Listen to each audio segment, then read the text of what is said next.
Poppy Zig album review. Let's chat about it. Hey friends, what's going on? John here from What's Spinning here tonight to chat about this latest album from Poppy, singer, songwriter, YouTube sensation, who in her early days became famous with a string of long, surreal videos that are pretty, I mean, they are certainly something and worth a watch at some point if you haven't already. But shortly after, Poppy started making some music, especially with her Poppy Computer album, which, I mean, I kind of liked this thing. I mean, listen, this thing's far from perfect. There's some really rough moments on there, but there's also tracks like Moshi Moshi and Computer Boy that are just so sweet and so goddamn catchy. At the very least, I wanted to see what Poppy would do next, and she definitely did streamline her sound with her next album, Am I a Girl? This was a much more darker, sort of kinkier album from her. But at the end of the day, I still didn't really love this album, and I worried to an extent that Poppy was just kind of trying to figure things out still, which I mean, you could say that she did with I Disagree. This album showed Poppy throwing anything that was remotely pop-oriented out the freaking window for a metal album. And listen, it's got some great ideas on here, but the consistency was still very much down. I mean, you may hate me for saying this because I know a lot of people hated this album, but 2021's Flux, this was about the closest I got to truly loving a Poppy record. This was just ripped out of the glory days of alt rock and alt metal and industrial, and I thought she did it really well. I mean, is it cliche? Hell yes. But is it super catchy and performed well? Hell yes. That leads me to this latest album, which had a couple of really decent singles leading up to it. But I'm gonna be real with y'all. There is something genuinely off about this thing. I mean, there are great ideas here. Church Outfit, I love that since it dropped as a single. I love how harsh and noisy it is. I love the way that this track just gets so raunchy and sacrilegious, and Poppy lives up to everything. This to me, it sounds like the next stop in Poppy's journey, and I'm all for it. I have a lot of the same feelings on Knockoff. Love this track. Love Poppy's performance. It may be her most sexy one on this entire album. Love the nods to industrial as well. And honestly, it's one of the most human statements on this entire album, wanting real love and not some knockoff love. All around, one of the best tracks here. Flicker is really good too. This track is just cool. It is sleek as hell.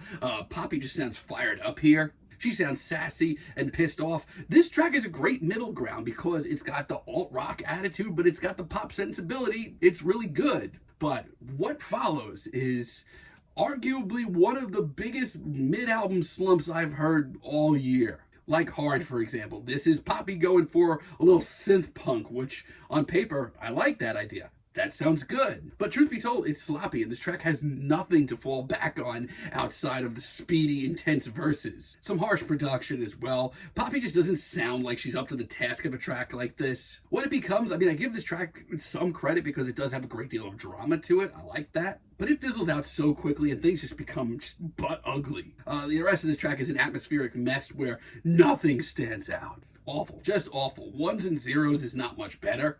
Like, I'm all for Poppy going for an edgy alternative rock track with a little teeth to it. That's fine. But this just sounds so freaking ugly again, and not in sort of left field industrial way. No, this just sounds not planned out. And lyrically, this is so bottom of the barrel, it's almost embarrassing to listen to. Like, when this album is bad, it is bad. And Zig is not getting any better. As a matter of fact, I think it's the worst track here. Lyrically, if this track took longer than 10 minutes, I would be absolutely blown away. And the booming beat, which usually I kind of would probably be into, just gets obnoxious here. Like, I actually got a headache after listening to that. But truth be told, I will give this album credit. Poppy does actually save some of the best tracks here for last. Like, Linger is the type of stripped down, dreary, and eerie tune that I didn't think she had in her, but it sounds great. It gives me the chills. Yes, the actual chills, and her performance here is mesmerizing. Like, when Poppy really sets her mind to it, she can create a real world within her music. It's impressive. The production is cool, and lyrically, this may be the most compelling track on the album. The Attic is one of the best tracks here. It's easily the most concrete thought. It's slick, it's smooth, it's got a lot of great upbeat moments as well. But it's also got a lot of emotion and personal feelings, and I commend that. And it really wraps things up in a very epic way. When Poppy really focuses, she has so much to offer. And Motorbike is fantastic. I love the subtle synth funk in the background. And this is easily one of Poppy's most confident performances on this entire record. Like, she really lets loose here, and it sounds great. It's impressive as hell. She owns it. There's some swagger here, A+. But then, like, just when I thought that was really getting into it, Prove It as a finale, like, I feel like she drops the ball. Like, I salute the idea of going for a ballad as a finale. It actually starts off pretty great, but it goes from sweet and sentimental to just really ugly once again very fast. Like, I actually think that her vocals are really sweet and personal, but the harsh noise production and the upbeat riff that we get here, nothing really clicks. It's a letdown. So is a lot of this album. I mean, yeah, when Poppy focuses, she really does have some interesting thoughts in modern alternative pop. She could be a serious heavy hitter because when her mind is focused, she builds a world within her music, and it's so freaking cool. There are great ideas here. Consistency is probably the biggest issue with this album. This is, I think, her least consistent album. When this album gets bad, it goes from really edgy and interesting and compelling to just butt ugly, like instantly.